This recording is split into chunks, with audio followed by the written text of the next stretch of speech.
അതിരപ്പള്ളിയിൽ പരിക്കേറ്റ ആനയുടെ ദൃശ്യങ്ങൾ ഇപ്പോൾ 24 പ്രേക്ഷകരിലേക്ക് എത്തിക്കുകയാണ്. ചാലക്കുടി പുഴയിലാണ് ഇപ്പോൾ ആന ഉള്ളത്. ആനയെ പിടികൂടി ചികിത്സിക്കാനുള്ള നീക്കമാണ് നടക്കുന്നത്. സൂരജ് സജി ചേരുന്നുണ്ട് തത്സമയം വിവരങ്ങളുമായി. സൂരജ്, ഇതിപ്പോൾ ഏതു ഭാഗത്താണ് ആനയുള്ളത്? സൂരജ്, ഉന്മേഷ്, നിലവിൽ വെറ്റിലപ്പാറ 14 ആനയുള്ളത്. ആനയുടെ എക്സ്ക്ലൂസീവ് ദൃശ്യങ്ങളാണ് 24 പുറത്തു വിട്ടുകൊണ്ടിരിക്കുന്നത്. അതായത് വനംവകുപ്പ് ഈ ആനയെ തിരഞ്ഞ് വനംവകുപ്പിന്റെ പ്രത്യേക സംഘങ്ങളെല്ലാം തന്നെ ഈ മേഖലയിൽ തിരച്ചിൽ നടത്തുകയാണ്. അതിനിടയിലാണ് 24ന്റെ ക്യാമറയിൽ ഈ ആനയുടെ ദൃശ്യങ്ങൾ ഇപ്പോൾ പതിഞ്ഞിരിക്കുന്നത്. നമ്മളിപ്പോൾ ആനയ്ക്ക് ഒരു 200 മീറ്റർ അകലെ നിന്ന് പകർത്തുന്ന ദൃശ്യങ്ങളാണ് ഇപ്പോൾ പുറത്തു വന്നുകൊണ്ടിരിക്കുന്നത്. വെറ്റിലപ്പാറ 14 ആന ഈ എണ്ണപ്പനത്തോട്ടത്തിലായിരുന്നിരിക്കണം ഇന്നലെ രാത്രി ചിലവഴിച്ചിട്ടുണ്ടായിരുന്നത്. ഇതിനെതിർവശത്തെ തുരുത്തിലായിരുന്നു ഇന്നലെ പകൽ സമയത്ത് ആനയെ കണ്ടത്. അതിനുശേഷം ആനയെക്കുറിച്ച് കൃത്യമായ വിവരങ്ങളൊന്നും തന്നെ ഉണ്ടായിരുന്നില്ല.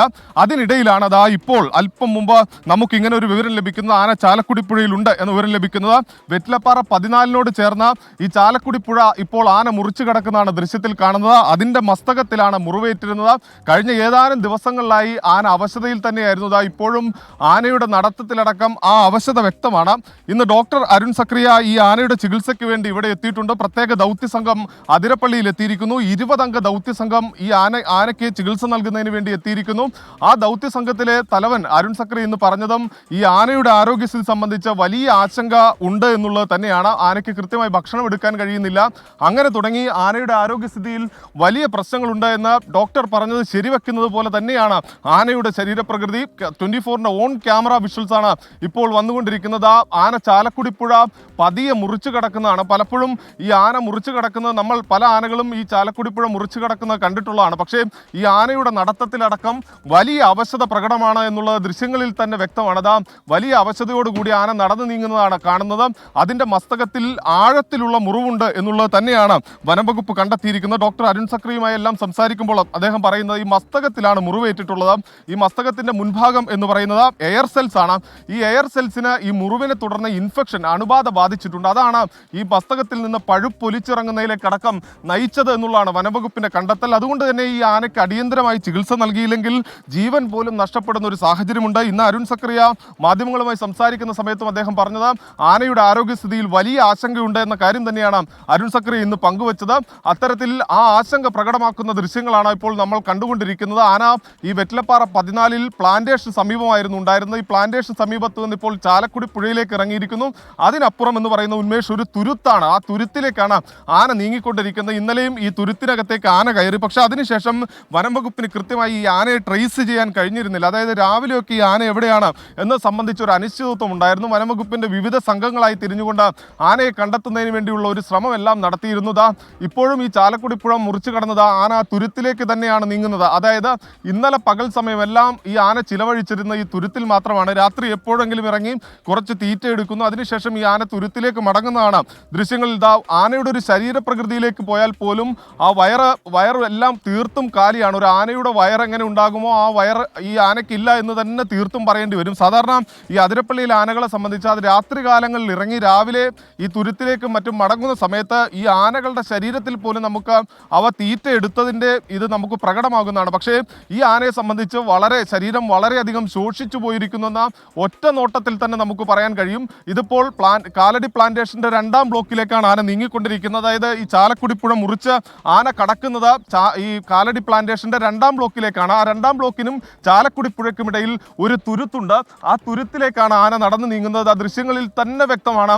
അതായത് ഏറ്റവും നിർണായകമായ ദൃശ്യങ്ങൾ അത് 24 ലഭിക്കുന്നു. അതായത് ഈ ആനയെ കണ്ടെത്തുന്നതിന് വേണ്ടി വനം വകുപ്പിന്റെ സംഘത്തിന് പോലും തിരച്ചിൽ നടത്തുന്നതിനിടയിൽ അവർക്ക് പോലും സാധിക്കാത്ത കാര്യം, അതായത് വനം വകുപ്പിന് പോലും ഈ ആനയെ ഇതുവരെയും ട്രേസ് ചെയ്യാൻ പറ്റിയിട്ടില്ല. ഇന്ന് ഈ നിമിഷം വരെ അതിനിടയിലാണ് നമ്മുടെ ക്യാമറയിൽ കൃത്യമായി വനം വകുപ്പിന് പോലും കിട്ടാത്ത ആനയുടെ നിർണായക ദൃശ്യങ്ങൾ ആന നമ്മുടെ ക്യാമറയ്ക്ക് മുന്നിൽ പതിഞ്ഞിരിക്കുന്നത്.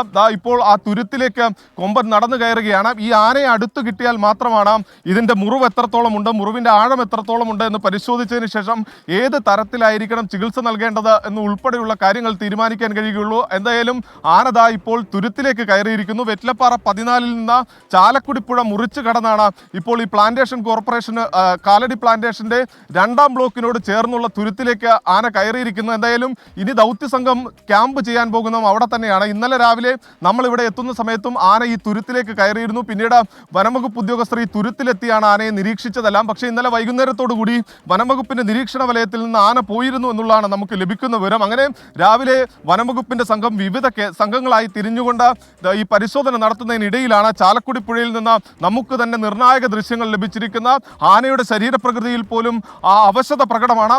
ആനയുടെ അവശത പ്രകടമാക്കുന്ന ദൃശ്യങ്ങളാണ് ഇപ്പോൾ പുറത്തു വന്നിരിക്കുന്നത്. ആന എന്തായാലും എനിക്ക് പിന്നിൽ കാണുന്ന ഈ കാലടി പ്ലാന്റേഷന്റെ 2ാം ബ്ലോക്കിലെ തുരുത്തിലേക്ക് ആന കയറിയിരിക്കുകയാണ്. അങ്ങനെയെങ്കിൽ നമ്മൾ തന്നെ അരുൺ സക്രിയക്ക്, അതായത് ഈ ദൗത്യത്തിന്റെ തലവനായ അരുൺ സക്രിയക്ക് ഇപ്പോൾ ആനയുള്ള ഈ ലൊക്കേഷൻ എല്ലാം തന്നെ അയച്ചു കൊടുത്തിട്ടുണ്ട്. എന്തായാലും ഇനിയിപ്പോൾ വനംവകുപ്പ് സംഘത്തിന് എത്തേണ്ടത് നമ്മൾ നിൽക്കുന്ന വെറ്റിലപ്പാറ 14 പകരം കാലടി പ്ലാന്റേഷന്റെ 2ാം ബ്ലോക്കിൽ എത്തണം. നമ്മുടെ വെറ്റിലപ്പാറയിലൂടെ ഒരു മേൽപ്പാലമുണ്ട്. ആ മേൽപ്പാലം കടന്ന് അവർക്ക് ഈ മറുതലക്കലിൽ വരാനാകും. ആ മറുതലക്കലിൽ വന്ന് ഇനി ആനയെ നിരീക്ഷിച്ചു വേണം ചികിത്സ ഉറപ്പാക്കാൻ. എന്തായാലും വനംവകുപ്പിന്റെ സംഘം എല്ലാം തന്നെ ഈ മേഖലയിൽ ക്യാമ്പ് ചെയ്യുന്നുണ്ട്. അവർക്കരികിലേക്കാണ് ആന എത്തിയിരിക്കുന്നത്. കൃത്യമായും ഈ 2ാം ബ്ലോക്കിലെ തുരുത്തിൽ ആന എത്തുമെന്നുള്ളതായിരുന്നു ഇന്നത്തെ നമ്മുടെ പ്രതീക്ഷ. രാവിലെ മുതൽ ഈ ആനയുടെ ദൃശ്യങ്ങൾക്ക് വേണ്ടിയുള്ള നമ്മുടെ ഒരു ശ്രമമായിരുന്നു. ആ ശ്രമം വിജയം കണ്ടിരിക്കുന്നു. ഈ ആനയെ കണ്ടെത്താൻ നമുക്ക് സാധിച്ചിരിക്കുന്നു. അതിന്റെ നിർണായക ദൃശ്യങ്ങളാണ് 24 പുറത്തുവിട്ടത്. ആ തുരുത്തിലേക്ക് ആന കയറി മറിഞ്ഞിരിക്കുന്നു എന്നുള്ളതാണ്. ഈ ചാലക്കുടിപ്പുഴ മുറിച്ചു കടന്ന ആന ഇപ്പോൾ ആ തുരുത്തിലാണുള്ളത്. വനംവകുപ്പ് സംഘം മറുതലക്കലിൽ ക്യാമ്പ് ചെയ്യുന്നു. വനംവകുപ്പ് സംഘം എന്തായാലും അല്പസമയത്തിനകം ഈ ആനയുടെ അരികിലേക്ക് എത്തിയേക്കും എന്നുള്ളതാണ് നമുക്ക് ലഭിക്കുന്ന വിവരം. ഉന്മേഷ്, ഈ അരുൺ സക്രിയക്ക് ഇതിനോടകം വിവരം കൈമാറിയിട്ടുണ്ടോ? അവർ അവിടെ തന്നെ ഉണ്ടല്ലോ സൂരജ് ഇപ്പോൾ.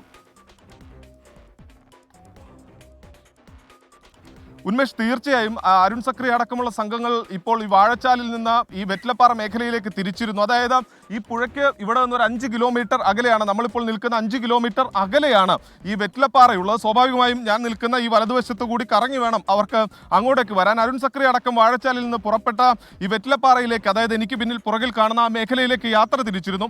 അതിനിടയിലാണ് ഇപ്പോൾ നിർണായകമായിട്ടുള്ള ദൃശ്യങ്ങൾ 24 പുറത്തുവിട്ടിരിക്കുന്നത്. ഈ ആന ഇവിടെ തന്നെ, അതായത് വെറ്റിലപ്പാറ 14 തന്നെ ഉണ്ടായിരുന്നു എന്നുള്ളതാണ് നമുക്ക് ഇതിൽ നിന്ന് വ്യക്തമാകുന്നത്. അങ്ങനെ അരുൺ സക്രിയ അടക്കമുള്ള സംഘങ്ങൾ ഇപ്പോൾ നിലവിൽ വെറ്റിലപ്പാറ ഇവിടെയുണ്ട്. നമ്മുടെ ഈ ഭാഗത്ത്, അതായത് കാലടി പ്ലാന്റേഷന്റെ മേഖലയിലേക്ക് വന്നുകൊണ്ടിരിക്കുകയാണ്.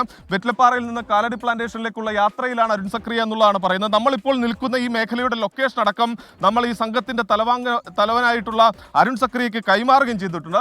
അദ്ദേഹം അടക്കമുള്ള വനംവകുപ്പിന്റെ ഉദ്യോഗസ്ഥർ ഇനിയിപ്പോൾ ആ കാണുന്ന തുരുത്തിലേക്ക് എത്തിച്ചേരും. ആ തുരുത്തിലാണ് ആനയുള്ളത്. ഇപ്പോൾ നമ്മുടെ ദൃശ്യങ്ങളിൽ തന്നെ കണ്ടതാണ്. ആന ഇതിലൂടെ നടന്ന കയറി തുരുത്തിലേക്ക് പോയത് നമ്മൾ ദൃശ്യങ്ങളിൽ കണ്ടതാണ്. ആ തുരുത്തിൽ ആനയുണ്ട്. സ്വാഭാവികമായും വനംവകുപ്പിന് അവിടെ ഒരു റോഡുണ്ട്. ആ റോഡിലൂടെ കടന്ന് ഈ തുരുത്തിലെത്താൻ കഴിയും. അരുൺ സക്രിയ ഇന്ന് പറഞ്ഞ കാര്യം, ഈ ആനയെ അടുത്തെത്തി നിരീക്ഷിച്ച് ഇതിന്റെ മുറിവിന് എത്രത്തോളം ആഴമുണ്ട്. കാര്യം ആന അത്രമാത്രം അവശനാണ്. അതുകൊണ്ട് തന്നെ ഇവർ പറയുന്നത് ഈ മസ്തകത്തിലെ എയർ സെൽസിന് വലിയ രീതിയിൽ അണുബാധ ബാധിച്ചിട്ടുണ്ട്. അതുകൊണ്ട് മാത്രമാണ് ആന ശ്വാസം എടുക്കുമ്പോൾ അടക്കം ഈ പഴുപ്പൊലിച്ചിറങ്ങുന്ന സാഹചര്യം ഉണ്ടാകുന്നത്. അതുകൊണ്ട് തന്നെ ആനയുടെ മുറിവിന്റെ ആഴം എത്രത്തോളമുണ്ട്, തീവ്രത എത്രത്തോളമുണ്ട് എന്ന് കണ്ടെത്തണം. എന്തായാലും ദൗത്യസംഘത്തെ സംബന്ധിച്ച് ഇനി ആശങ്കകൾ വേണ്ട. ആനയെ കൃത്യമായി ട്രേസ് ചെയ്തിരിക്കുന്നു. ഇനി ദൗത്യസംഘത്തിന് മറുതലക്കലിൽ എത്തിയാൽ മാത്രം മതി. ഉന്മേഷ്.